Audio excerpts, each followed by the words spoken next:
विरार येथील अर्नाळा परिसरात रविवारी सकाळी भरधाव वेगाने येणाऱ्या एसटी बसने एका प्रवासी रिक्षाला जोरदार धडक दिल्याने भीषण अपघात झाला।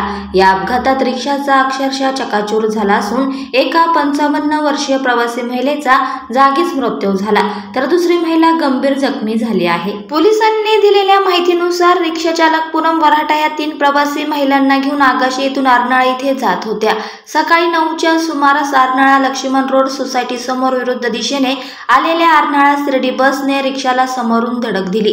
धडक इतकी जोरदार होती की रिक्षाचा पुढचा भाग पूर्णपणे निकामी झाला। या दुर्घटनेत रिक्षातील प्रवासी कविता नितीन कोलगे यांचा जागीच मृत्यू झाला, तर मीनाक्षी योगेश पाटील यांच्या पायाला गंभीर दुखापत झाली असून त्यांना तातडीने विरारच्या संजीवनी रुग्णालयात उपचारासाठी दाखल करण्यात आले आहे। अपघातानंतर चालक राजू गागुर्डे हा बस सोडून पळून गेला असून अर्नाळा पोलीस त्याचा शोध घेत आहे। रिक्षा चालक पूनम वराठा यांनी दिलेल्या तक्रारीवरून फरार चालकाविरोधात सदोष मनुष्यवधाचा गुन्हा दाखल करण्याची प्रक्रिया सुरू असल्याचं पोलिसांनी सांगितलं।